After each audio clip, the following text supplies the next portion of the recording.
आमे जेतेबेले दाऊदଙ୍କ जीवन प्रति दृष्टिपात करू जाणु जे जेते थर दाऊद सेमानंको विरुद्ध रे जाउथिला ईश्वरंको परामर्श लोडुथिले प्रभु सेमानंको विजयी हेबारे सहाय्य करुथिले।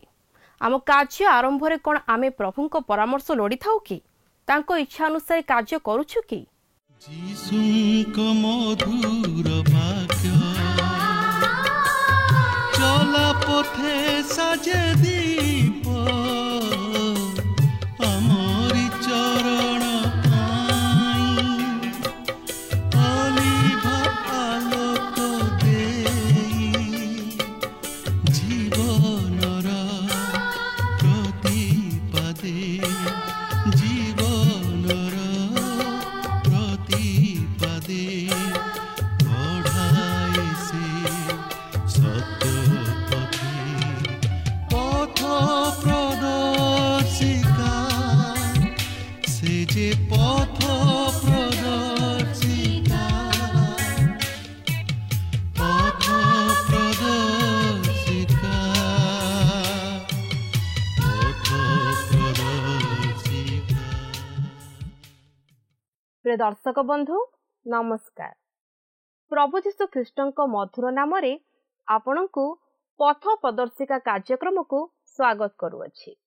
आपण आज केमिति अछंती? मोर विश्वास प्रभुଙ୍କ दया और अनुग्रह रु आपण निश्चय भल थिबे।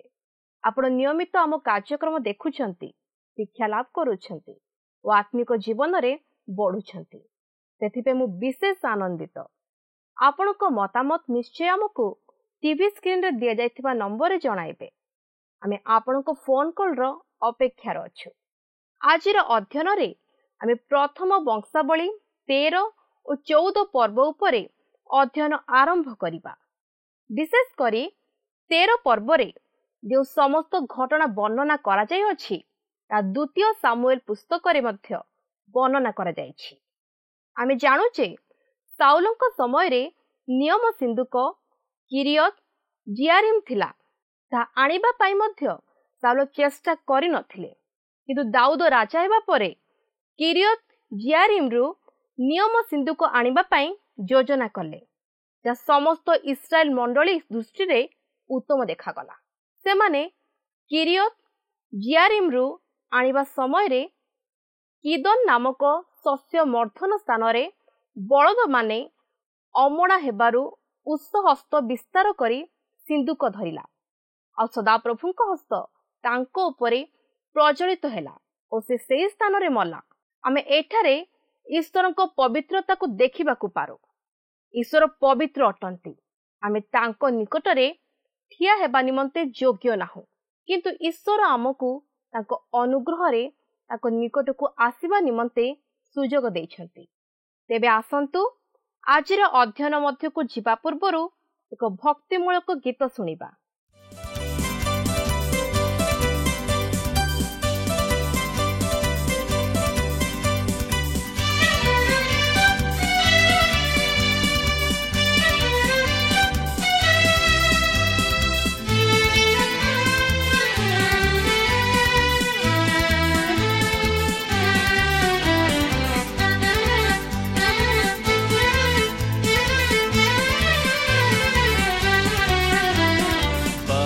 हेउ आम पथ प्रदर्शक क्रूस हेउ आम स्वप्न क्रूस दूरे नेब सकलर दुख पाप तिमिरा छन्न वाक्य हेउ आम पथ प्रदर्शक क्रूस हेउ आम स्वप्न क्रूस दूरे नेब सकलर दुख पाप तिमिरा छन्न वाक्य हेउ आम पथ प्रदर्शक।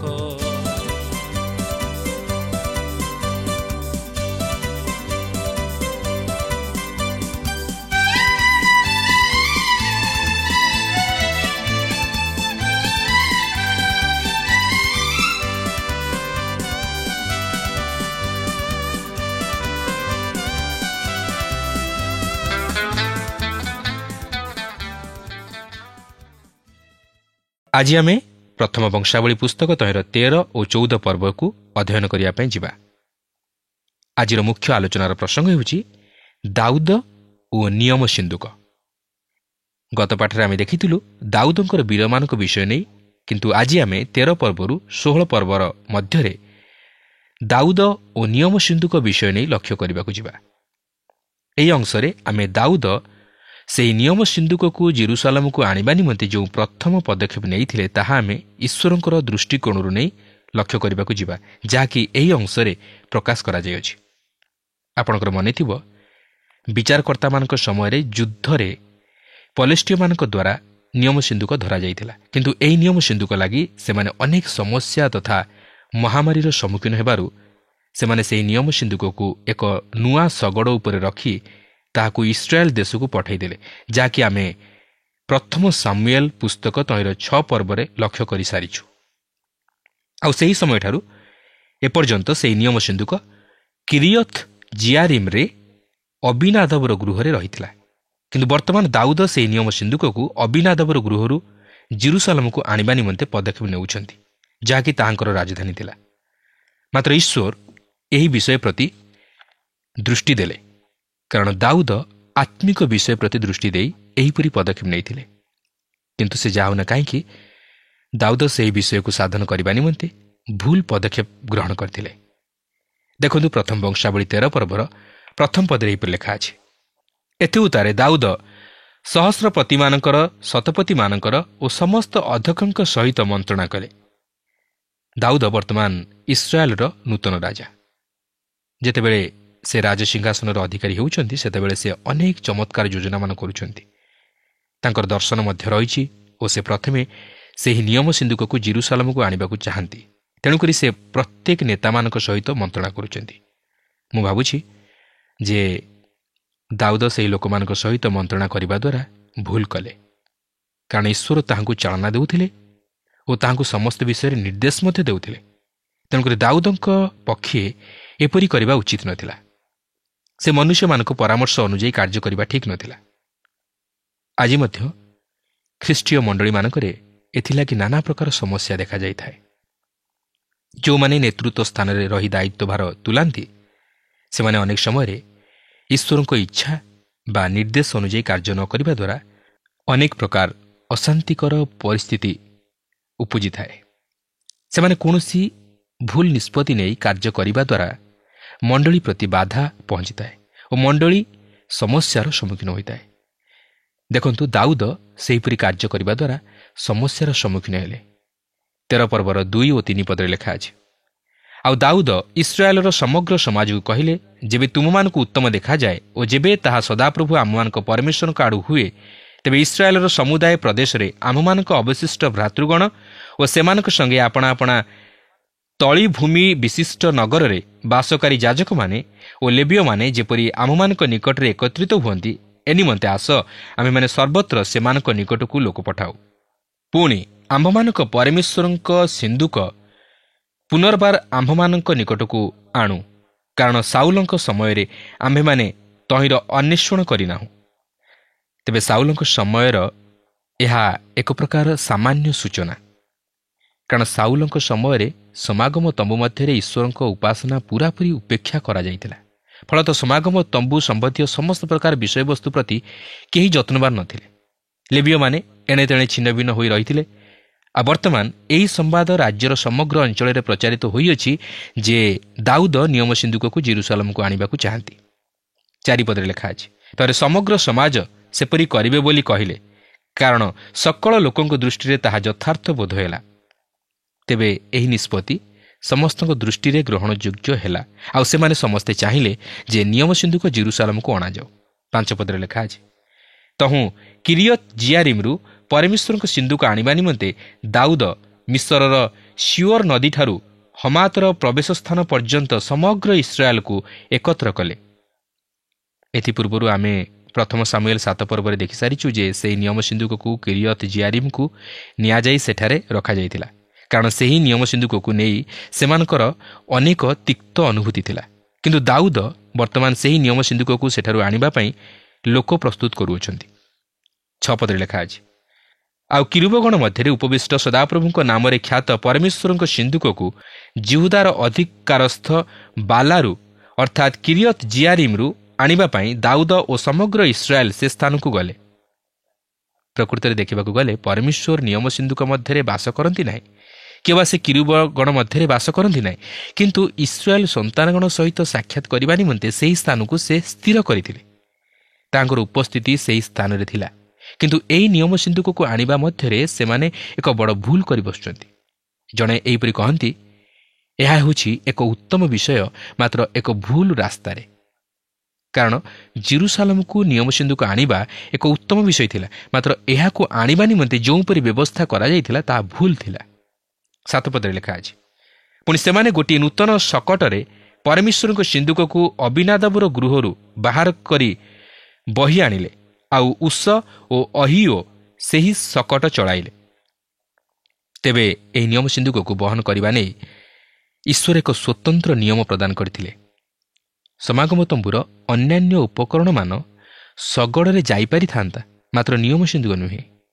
କାରଣ ଏହି ନିୟମ ସିନ୍ଧୁକକୁ ବହନ କରିବା ନେଇ ସଦାପ୍ରଭୁ ମୋଶାଙ୍କୁ ଏହିପରି ଆଦେଶ ଦେଇଥିଲେ, ଯାହାକି ଆପଣ ଗଣନା ପୁସ୍ତକ 4 ପର୍ବର 15 ପଦରେ ଦେଖି ସାରିଛନ୍ତି।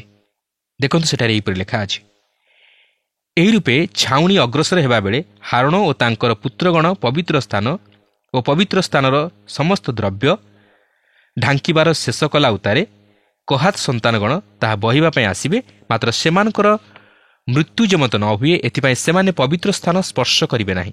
ଏହା ହିଁ ସମାଗମ ତମ୍ବୁରେ କହାତ ସନ୍ତାନଗଣର ଭାର ହେବ। ଦେଖନ୍ତୁ, ସେହି ନିୟମ ସିନ୍ଧୁକ ଶଗଡ଼ରେ ନିଆଯିବାର ଉଚିତ ନଥିଲା, ମାତ୍ର ଏହା କହାତ ସନ୍ତାନଗଣର ସ୍କନ୍ଧରେ ବହନ କରାଯିବାର ଥିଲା। କାହିଁକି ଜାଣନ୍ତି?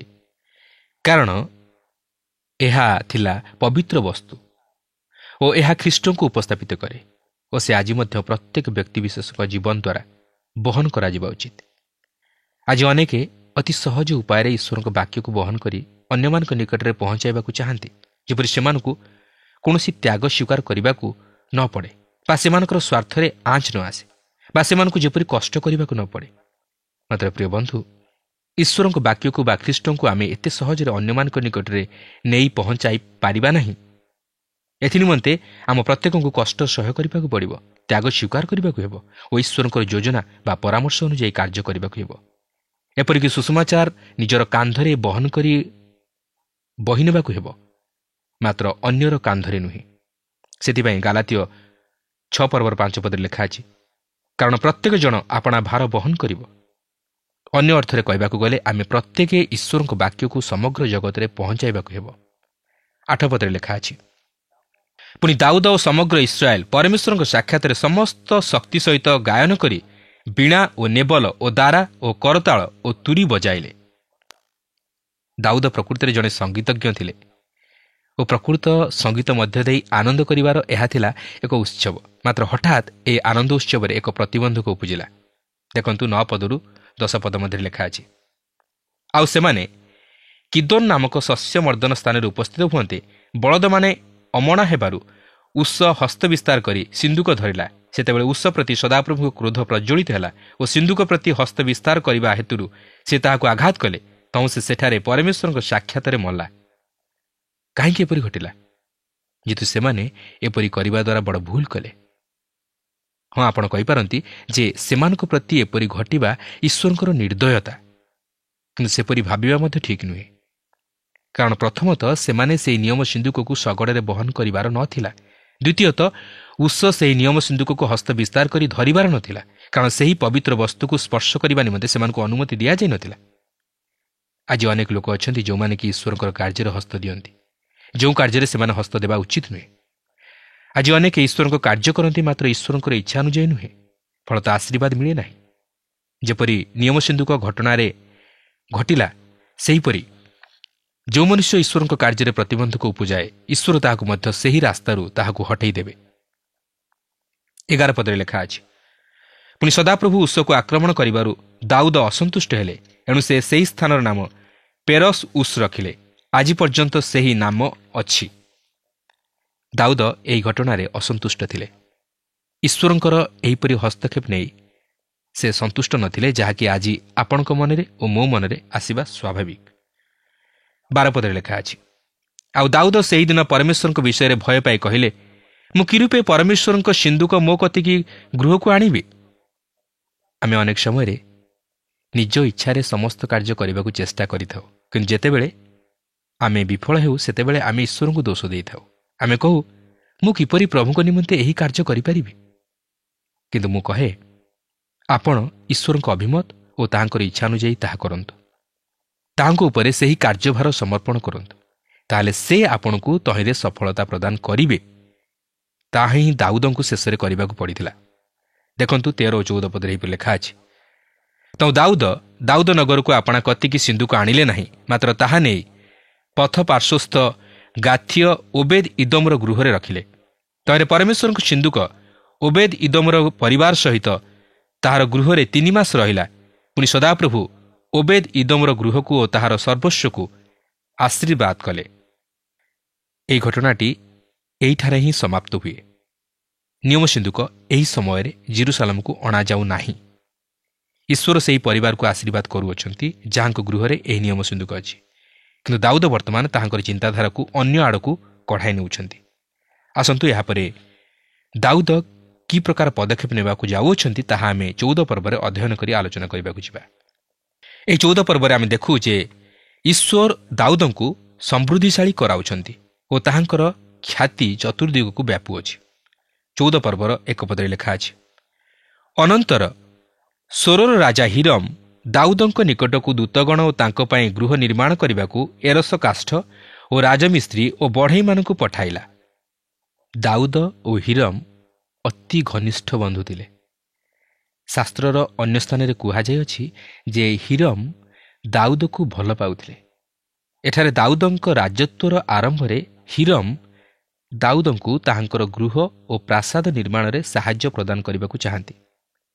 ଦେଖନ୍ତୁ 14 ପର୍ବର 2 ଓ 3 ପଦରେ ଲେଖା ଅଛି, ତହିଁରେ ସଦାପ୍ରଭୁ ଯେ ଦାଉଦଙ୍କୁ ଇସ୍ରାଏଲର ରାଜପଦରେ ସ୍ଥିର କଲେ ଏହା ସେ ବୁଝିଲେ, କାରଣ ତାହାଙ୍କ ଲୋକ ଇସ୍ରାଏଲ ସକାଶୁ ତାଙ୍କର ରାଜ୍ୟ ଉନ୍ନତି ପ୍ରାପ୍ତ ହୋଇଥିଲା। ପୁଣି ଦାଉଦ ଜେରୁସାଲେମରେ ଆହୁରି ଭାର୍ଯ୍ୟା ଗ୍ରହଣ କଲେ। ତହିଁରେ ଦାଉଦଙ୍କର ଆହୁରି ପୁତ୍ରକନ୍ୟା ଜାତ ହେଲେ। ବର୍ତ୍ତମାନ ବୋଧହୁଏ ଆପଣ କହିପାରନ୍ତି, ଈଶ୍ୱର ଏହି ସମସ୍ତ ଘଟାଇଲେ। ହଁ, ଈଶ୍ୱର ଅନେକ ସ୍ତ୍ରୀମାନଙ୍କୁ ରଖିବା ନିମନ୍ତେ ଅନୁମତି ଦେଲେ, ମାତ୍ର ଈଶ୍ୱର ତହିଁରେ ସମ୍ମତ ନଥିଲେ। ପ୍ରକୃତରେ ଏହା ତାହାଙ୍କୁ ଈଶ୍ୱରଙ୍କର ବିଚାରର ହସ୍ତଗତ କରାଇଥିଲା ଓ ଏଥିନିମନ୍ତେ ସେ ତାହାଙ୍କର ଶେଷ ଜୀବନରେ ଦୁଃଖ ଭୋଗ କରିଥିଲେ, କାରଣ ଏହା ତାହାଙ୍କ ପକ୍ଷରେ କରିବା ଭୁଲ ଥିଲା। ଏହି ବିବରଣୀ ଆଜି ଆମମାନଙ୍କ ନିକଟରେ ପ୍ରଦାନ କରାଯିବାର ଅର୍ଥ ନୁହେଁ ଈଶ୍ୱର ଏଥିରେ ସମ୍ମତ ଥିଲେ, ମାତ୍ର ଈଶ୍ୱର ଆମମାନଙ୍କୁ ଜଣାଇ ଦେବାକୁ ଚାହାନ୍ତି ଯେ ଏପରି କରିବା ଦ୍ୱାରା ପ୍ରକୃତରେ କ'ଣ ଘଟେ। ଏହା ହେଉଛି ଏକ ଐତିହାସିକ ବିବରଣୀ ଏବଂ ଯେତେବେଳେ ଆମେ ଏହାକୁ ଅଧ୍ୟୟନ କରି କରି ଯିବା ସେତେବେଳେ ଆମେ ଜାଣିପାରିବା ଯେ ଈଶ୍ୱରଙ୍କର ମନର ଭାବ କ'ଣ ଥିଲା। ଏକ ସମୟ ଥିଲା ଦାଉଦଙ୍କର ଅଗ୍ରାହ୍ୟ ହେବା ସମୟରେ ପଲିଷ୍ଟିୟମାନେ ଭାବୁଥିଲେ ଯେ ସେ ସେମାନଙ୍କର ଲୋକ, ଯାହାକି 1 ସାମୁଏଲ 27 ପର୍ବରେ ଲେଖା ଅଛି। କିନ୍ତୁ ବର୍ତ୍ତମାନ ସେ ତାହାଙ୍କର ନିଜ ଲୋକ ଇସ୍ରାଏଲ ନିକଟକୁ ଫେରିଆସିଅଛନ୍ତି ଓ ସେମାନଙ୍କର ରାଜା ରୂପେ ସମ୍ମାନରେ ବିଭୂଷିତ ହୋଇଛନ୍ତି। ମାତ୍ର ପଲିଷ୍ଟିୟମାନେ ତାହାଙ୍କର ପିଛା କରି ତାହାଙ୍କୁ ଧରିବାକୁ ଚେଷ୍ଟା ଚଳାଇଛନ୍ତି। 14 ପର୍ବର 9 ପଦରୁ 12 ପଦ ମଧ୍ୟରେ ଏହିପରି ଲେଖା ଅଛି, ଏହି ସମୟରେ ପଲିଷ୍ଟିୟମାନେ ରଫାଇମ୍ ତଳଭୂମିରେ ଚଢ଼ାଉ କରିଥିଲେ। ଏଥିରେ ଦାଉଦ ପରମେଶ୍ୱରଙ୍କୁ ପଚାରି କହିଲେ, ମୁଁ କ'ଣ ପଲିଷ୍ଟିୟମାନଙ୍କ ବିରୁଦ୍ଧରେ ଉଠିଯିବି? ତୁମେ କ'ଣ ସେମାନଙ୍କୁ ମୋ ହସ୍ତରେ ସମର୍ପଣ କରିବ? ତହିଁରେ ସଦାପ୍ରଭୁ ତାଙ୍କୁ କହିଲେ, ଉଠିଯାଅ, କାରଣ ଆମ୍ଭେ ସେମାନଙ୍କୁ ତୁମ୍ଭ ହସ୍ତରେ ସମର୍ପଣ କରିବା। ତଉଁ ସେମାନେ ବାଲ୍ ପରାସିମକୁ ଆସନ୍ତେ। ଦାଉଦ ସେଠାରେ ସେମାନଙ୍କୁ ଆଘାତ କଲେ। ତହିଁରେ ଦାଉଦ କହିଲେ, ପରମେଶ୍ୱର ମୋ ହସ୍ତରେ ମୋହର ଶତ୍ରୁମାନଙ୍କୁ ଜଳ ଦ୍ୱାରା ସେତୁଭଙ୍ଗ ତୁଲ୍ୟ ଭଗ୍ନ କରିଅଛନ୍ତି। ଯେହେତୁ ସେମାନେ ସେହି ସ୍ଥାନର ନାମ ବାଲ୍ ପରାସିମ ରଖିଲେ, ଆଉ ସେଠାରେ ସେମାନେ ଆପଣାମାନଙ୍କ ଦେବତାମାନଙ୍କୁ ଛାଡ଼ି ଯାଇଥିଲେ। ପୁଣି ଦାଉଦ ଆଜ୍ଞା କରନ୍ତେ ସେସବୁ ଅଗ୍ନିରେ ଦଗ୍ଧ କରାଗଲା। ପଲିଷ୍ଟିୟମାନଙ୍କ ଉପରେ ଏହା ଥିଲା ଦାଉଦଙ୍କର ଏକ ମହାନ ବିଜୟ। କିନ୍ତୁ ଇସ୍ରାଏଲ ଏହି ପଲିଷ୍ଟିୟମାନଙ୍କ ଉପରେ ପୂର୍ବରୁ ବିଶେଷ ଭାବେ ଜୟୀ ହୋଇପାରିନଥିଲେ। 13-14 ପଦରେ ଲେଖା ଅଛି, ଅନନ୍ତର ପଲିଷ୍ଟିୟମାନେ ପୁନର୍ବାର ତଳଭୂମିରେ ଚଢ଼ାଉ କଲେ। ତରେ ଦାଉଦ ପରମେଶ୍ୱରଙ୍କୁ ପୁନର୍ବାର ପଚାରନ୍ତେ ପରମେଶ୍ୱର ତାଙ୍କୁ କହିଲେ, ତୁମେ ସେମାନଙ୍କ ପଶ୍ଚାତ ଯାଅ ନାହିଁ, ସେମାନଙ୍କ ନିକଟରୁ ଫେରିଯାଇ ତୁତ୍ ବୃକ୍ଷ ସମ୍ମୁଖରେ ସେମାନଙ୍କୁ ଆକ୍ରମଣ କର। ଲକ୍ଷ୍ୟ କରନ୍ତୁ, ଈଶ୍ୱରଙ୍କର ଉପରେ ଦାଉଦଙ୍କର କେତେ ଦୂର ନିର୍ଭରତା। ସେ ପଲେଷ୍ଟିୟମାନଙ୍କ ଉପରେ ଥରେ ବିଜୟୀ ହୋଇଥିବାରୁ ଗର୍ବ କରୁନାହାନ୍ତି କି ଭାବୁନାହାନ୍ତି ଯେ ମୁଁ ଥରେ ଏମାନଙ୍କୁ ପରାଜିତ କରିଥିଲି, ତେଣୁ ଏଥରକ ବି ପରାଜିତ କରିଦେବି। କିମ୍ବା ତାହା ଭାବି ସେ ନିଜ ଶକ୍ତି ଉପରେ ନିର୍ଭର କରୁନାହାନ୍ତି କି ନିଜର ସମର କୌଶଳ ଉପରେ ନିର୍ଭର କରୁନାହାନ୍ତି, ମାତ୍ର ଈଶ୍ୱରଙ୍କ ଇଚ୍ଛା ଲୋଡ଼ୁଛନ୍ତି ଓ ସେ ମଧ୍ୟ ତାହାଙ୍କର ଇଚ୍ଛା ତଥା ପରାମର୍ଶ ଅନୁଯାୟୀ କାର୍ଯ୍ୟ କରିବାକୁ ଯାଉଅଛନ୍ତି ଓ ବିଜୟୀ ହେବାକୁ ଯାଉଅଛନ୍ତି। ଦେଖନ୍ତୁ 14 ପର୍ବର 15-17 ପଦ ମଧ୍ୟରେ ଏହିପରି ଲେଖା ଅଛି, ପୁଣି ତୁମ୍ଭେ ତୁତ୍ ବୃକ୍ଷ ତୋଟା ଉପରେ ସୈନ୍ୟ ଗମନର ଶବ୍ଦ ଶୁଣିଲେ ଯୁଦ୍ଧକୁ ବାହାରିବ, କାରଣ ପରମେଶ୍ୱର ପଲେଷ୍ଟିୟ ସୈନ୍ୟ ଦଳକୁ ଆଘାତ କରିବା ପାଇଁ ତୁମ୍ଭ ସମ୍ମୁଖରେ ଅଗ୍ରସର ହେବେ। ତହିଁରେ ପରମେଶ୍ୱର ଯେପରି ଆଜ୍ଞା କଲେ ଦାଉଦ ସେପରି କଲେ। ପୁଣି ସେମାନେ ଗିବିଓନ ଠାରୁ ଗେସର ପର୍ଯ୍ୟନ୍ତ ପଲେଷ୍ଟିୟ ସୈନ୍ୟ ଦଳକୁ ଆଘାତ କଲେ। ତହିଁରେ ଦାଉଦଙ୍କର ସୁଖ୍ୟାତି ସର୍ବଦେଶରେ ବ୍ୟାପିଗଲା। ପୁଣି ସଦାପ୍ରଭୁ ସବୁ ଗୋଷ୍ଠୀ ମଧ୍ୟରେ ତାଙ୍କ ବିଷୟରେ ଭୟ ଜନ୍ମାଇଲେ। ସେ ବିଶ୍ୱାସ କରିବା ସହିତ ବୁଦ୍ଧିର ସହିତ କାର୍ଯ୍ୟ କଲେ। ପ୍ରିୟ ବନ୍ଧୁ, ଅନେକ ଅଛନ୍ତି ଯେଉଁମାନେ କି ଈଶ୍ୱରଙ୍କଠାରେ ବିଶ୍ୱାସ କରନ୍ତି, ମାତ୍ର ସେମାନେ ଈଶ୍ୱରଙ୍କ ଇଚ୍ଛା ଲୋଡ଼ି କାର୍ଯ୍ୟ କରନ୍ତି ନାହିଁ କି ନିଜର ବିଚାର ବୁଦ୍ଧିକୁ ପ୍ରୟୋଗ କରନ୍ତି ନାହିଁ, ଉପସ୍ଥିତି ବୁଦ୍ଧିକୁ ପ୍ରୟୋଗ କରନ୍ତି ନାହିଁ, ମାତ୍ର ଈଶ୍ୱରଙ୍କଠାରେ ବିଶ୍ୱାସ କରି ସମସ୍ତ କରନ୍ତି ବୋଲି କହନ୍ତି, ମାତ୍ର ସେମାନଙ୍କର ପ୍ରକୃତ ଈଶ୍ୱରଙ୍କ ଉପରେ ବିଶ୍ୱାସ ନଥାଏ କି ଈଶ୍ୱରଙ୍କର ଇଚ୍ଛା ଅନୁଯାୟୀ କାର୍ଯ୍ୟ କରନ୍ତି ନାହିଁ। ତେଣୁ ଆସୁ ଈଶ୍ୱରଙ୍କଠାରେ ବିଶ୍ୱାସ କରିବା ସହିତ ତାହାଙ୍କର ଇଚ୍ଛା ଅନୁଯାୟୀ ସମସ୍ତ କାର୍ଯ୍ୟ କରିବାକୁ ଚେଷ୍ଟା କରୁ ଓ ନିଜର ସାଧାରଣ ବିଚାର ବୁଦ୍ଧିକୁ ମଧ୍ୟ ସ୍ଥଳ ବିଶେଷରେ, ଘଟଣା ବିଶେଷରେ ପ୍ରୟୋଗ କରିବାକୁ ଚେଷ୍ଟା କରୁ। ତାହେଲେ ଆମେ ଦାଉଦଙ୍କ ପରି ଏକ ବିଜୟୀ ତଥା ଫଳପ୍ରଦ ଜୀବନଯାପନ କରିବା ନିମନ୍ତେ ଓ ଶୟତାନର ଶକ୍ତିର କାର୍ଯ୍ୟକୁ ଓ ତାହାର ଚକ୍ରାନ୍ତକୁ ପ୍ରତିହତ କରିବା ନିମନ୍ତେ ସମର୍ଥ ହୋଇପାରିବା। ଦାଉଦ ସେଦିନ କେବଳ ଈଶ୍ୱରଙ୍କ ଉପରେ ବିଶ୍ୱାସ କରି ତାହାଙ୍କର ଇଚ୍ଛା ଲୋଡ଼ି କାର୍ଯ୍ୟ କଲେ ନାହିଁ, ମାତ୍ର ସେଥି ସଙ୍ଗେ ସଙ୍ଗେ ସେ ମଧ୍ୟ ନିଜର ବିଚାର ବୁଦ୍ଧିକୁ ପ୍ରୟୋଗ କଲେ, ଯାହାକି ଈଶ୍ୱରଙ୍କର ଇଚ୍ଛା ଅନୁମୋଦିତ ଥିଲା। ତେଣୁକରି ସେ ସଫଳତା ଲାଭ କଲେ।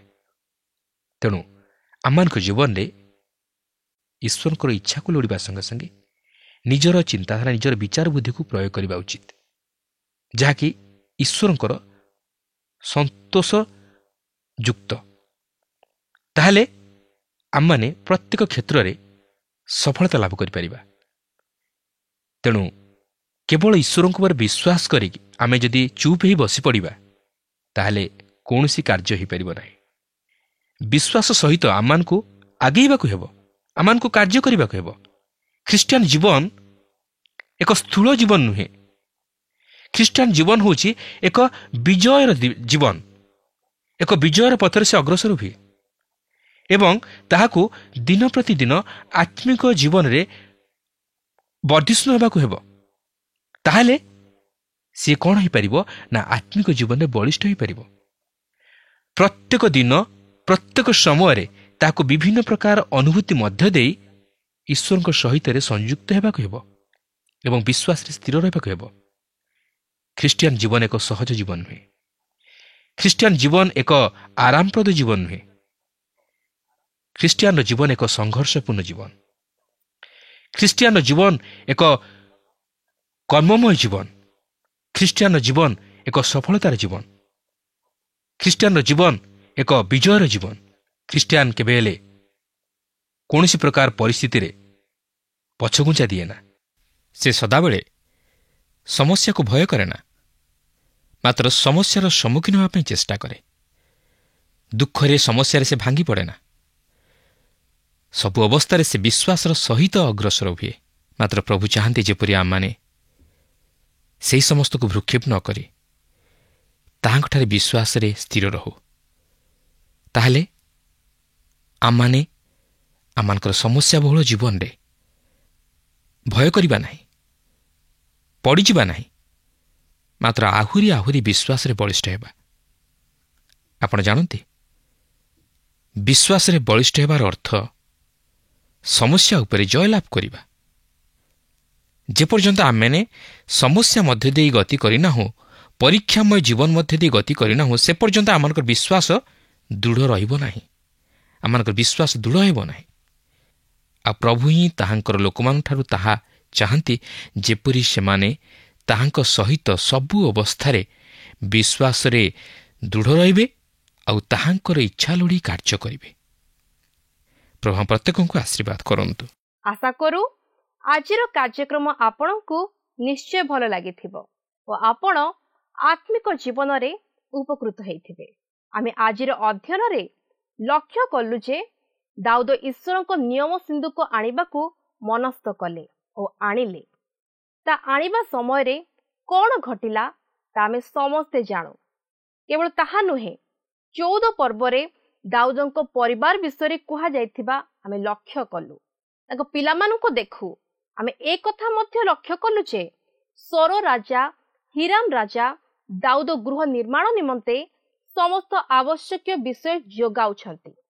ଅନ୍ୟ ରାଜାଙ୍କ ସହିତ ତାଙ୍କ ସମ୍ପର୍କ ବିଷୟ ଦେଖୁ, କିନ୍ତୁ ପଲେଷ୍ଟିୟମାନଙ୍କ ସହିତ ତାଙ୍କର ଶତ୍ରୁତା ଲାଗି ରହିଥିଲା।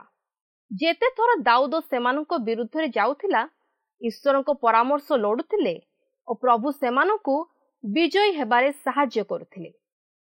ଆମ କାର୍ଯ୍ୟ ଆରମ୍ଭରେ କ'ଣ ଆମେ ପ୍ରଭୁଙ୍କ ପରାମର୍ଶ ଲୋଡ଼ିଥାଉ କି? ତାଙ୍କ ଇଚ୍ଛା ଅନୁସାରେ କାର୍ଯ୍ୟ କରୁଛୁ କି?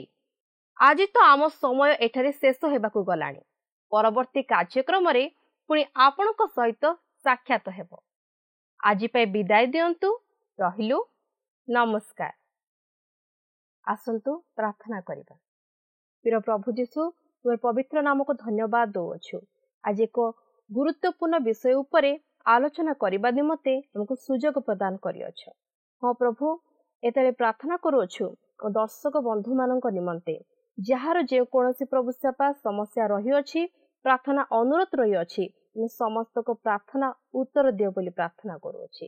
ହଁ ପ୍ରଭୁ, ତୁମର ପ୍ରଭୁ ସେବା ଯାହା ଯେକୌଣସି ବିଷୟ ପ୍ରଭୁ ସେବା ଇଚ୍ଛା ରହିଅଛି ପ୍ରଭୁ, ଆମର ଇଚ୍ଛା ନାହିଁ ପ୍ରଭୁ, ତୁମର ଇଚ୍ଛା ଅନୁସାରେ ତୁମର ଯୋଜନା ଅନୁସାରେ ପ୍ରଭୁ ସାଧନ କର ବୋଲି ପ୍ରାର୍ଥନା କରୁଛୁ। ପ୍ରଭୁ ଯୀଶୁଙ୍କ ନାମରେ ମାଗୁଅଛି, ଆମେନ୍। ଗତ ପ୍ରଶ୍ନର ଉତ୍ତର ହେଉଛି ଏ ବୈଥିଲିୟମ।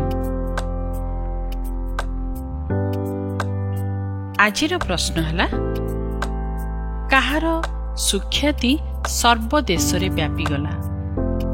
ଏ Samson, B Daud, C Saul, D Herod.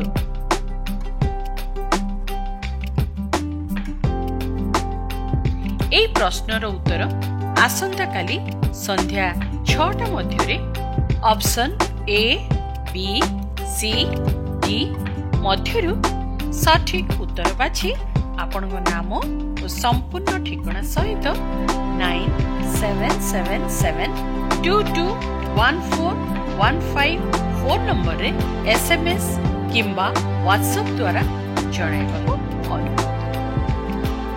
যদি আপনার আম কার্যক্রম ভাল লাগুচি তেবে 0444908126 রে মিসড কল দেই বিজয় হই পারিবে।